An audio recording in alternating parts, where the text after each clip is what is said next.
നിയമാവർത്തനം അധ്യായം 6. സുപ്രധാനമായ കൽപ്പന. നിങ്ങൾ അവകാശമാക്കാൻ പോകുന്ന ദേശത്ത് അനുഷ്ഠിക്കേണ്ടതിന് നിങ്ങളെ പഠിപ്പിക്കാൻ നിങ്ങളുടെ ദൈവമായ കർത്താവ് എന്നോട് ആജ്ഞാപിച്ച കൽപ്പനകളും ചട്ടങ്ങളും നിയമങ്ങളും ഇവയാണ്. നിങ്ങളും നിങ്ങളുടെ മക്കളും മക്കളുടെ മക്കളും ഞാൻ ഇന്ന് നൽകുന്ന ദൈവമായ കർത്താവിൻ്റെ ചട്ടങ്ങളും പ്രമാണങ്ങളും അനുസരിച്ച് ജീവിതകാലം മുഴുവൻ അവിടുത്തെ ഭയപ്പെടുന്നതിനും നിങ്ങൾക്ക് ദീർഘായുസ്സുണ്ടാകുന്നതിനും വേണ്ടിയാണ് ഇവ. ആകയാൽ ഇസ്രായേലേ, കേൾക്കുക. നിങ്ങൾക്ക് നന്മയുണ്ടാകാനും നിങ്ങളുടെ പിതാക്കന്മാരുടെ ദൈവമായ കർത്താവ് വാഗ്ദാനം ചെയ്തതുപോലെ തേനും പാലും ഒഴുകുന്ന നാട്ടിൽ നിങ്ങൾ ധാരാളമായി വർദ്ധിക്കാനും വേണ്ടി ഇവ അനുഷ്ഠിക്കുവാൻ ശ്രദ്ധിക്കുവിൻ. ഇസ്രായേലേ, കേൾക്കുക. നമ്മുടെ ദൈവമായ കർത്താവ് ഒരേ ഒരു കർത്താവാണ്. നിങ്ങളുടെ ദൈവമായ കർത്താവിനെ പൂർണ്ണ ഹൃദയത്തോടും പൂർണ്ണ ആത്മാവോടും പൂർണ്ണ ശക്തിയോടും കൂടി സ്നേഹിക്കണം. ഞാനിന്ന് കൽപ്പിക്കുന്ന ഈ വചനങ്ങൾ നിങ്ങളുടെ ഹൃദയത്തിലുണ്ടായിരിക്കണം. ജാഗരൂകതയോടെ അവ നിങ്ങളുടെ മക്കളെ പഠിപ്പിക്കണം.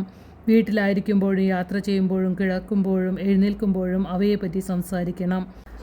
അവ കയ്യിൽ ഒരടയാളമായും നെറ്റിത്തടത്തിൽ പട്ടമായും അണിയണം. അവ നിങ്ങളുടെ വീടിൻ്റെ കട്ടിളക്കാലിന്മേലും പടിവാതിക്കൽമേലും എഴുതണം. നിങ്ങളുടെ ദൈവമായ കർത്താവ് നിങ്ങൾക്ക് തരുമെന്ന് നിങ്ങളുടെ പിതാക്കന്മാരായ അബ്രാഹാം, ഇസഹാക്ക്, യാക്കോബ് എന്നിവരോട് ശപഥം ചെയ്ത നാട്ടിലേക്ക് നിങ്ങളെ കൊണ്ടുവന്ന് നിങ്ങൾ പണിയാത്ത വിശാലവും മനോഹരമായ നഗരങ്ങളും നിങ്ങൾ നിറയ്ക്കാതെ വിശിഷ്ട വസ്തുക്കൾ കൊണ്ട് നിറഞ്ഞിരിക്കുന്ന വീടുകളും നിങ്ങൾ കുഴിക്കാത്ത കിണറുകളും നിങ്ങൾ നട്ടുപിടിപ്പിക്കാത്ത മുന്തിരിത്തോട്ടങ്ങളും ഒലിവ് മരങ്ങളും നിങ്ങൾക്ക് നൽകുകയും നിങ്ങൾ ഭക്ഷിച്ച് സംതൃപ്തരാകുകയും ചെയ്യുമ്പോൾ നിങ്ങളെ അടിമത്തത്തിൻ്റെ ഭവനത്തിൽ നിന്ന് കൊണ്ടുവന്ന കർത്താവിനെ മറക്കാതിരിക്കാൻ സൂക്ഷിച്ചുകൊള്ളുക. നിങ്ങളുടെ ദൈവമായ കർത്താവിനെ ഭയപ്പെടുകയും അവിടുത്തെ സേവിക്കുകയും ചെയ്യണം. അവിടുത്തെ നാമത്തിൽ മാത്രമേ സത്യം ചെയ്യാവൂ. നിങ്ങളുടെ ചുറ്റുമുള്ള ജനതകൾ സേവിക്കുന്ന അന്യദേവന്മാരെ നിങ്ങൾ സേവിക്കരുത്. സേവിച്ചാൽ അവിടുത്തെ കോപം നിങ്ങൾക്കെതിരായി ജ്വലിക്കുകയും നിങ്ങളെ ഭൂമുഖത്തു നിന്ന് നശിപ്പിച്ചു കളയുകയും ചെയ്യും. എന്തെന്നാൽ നിങ്ങളുടെ മധ്യ വസിക്കുന്ന നിങ്ങളുടെ ദൈവമായ കർത്താവ് അസഹിഷ്ണുവായ ദൈവമാണ്. മാസായിൽ വെച്ച് നിങ്ങൾ ചെയ്തതുപോലെ നിങ്ങളുടെ ദൈവമായ കർത്താവിനെ പരീക്ഷിക്കരുത്. നിങ്ങളുടെ ദൈവമായ കർത്താവ് നൽകിയിട്ടുള്ള കൽപ്പനകളും ചട്ടങ്ങളും ജാഗരൂകതയോടെ പാലിക്കണം.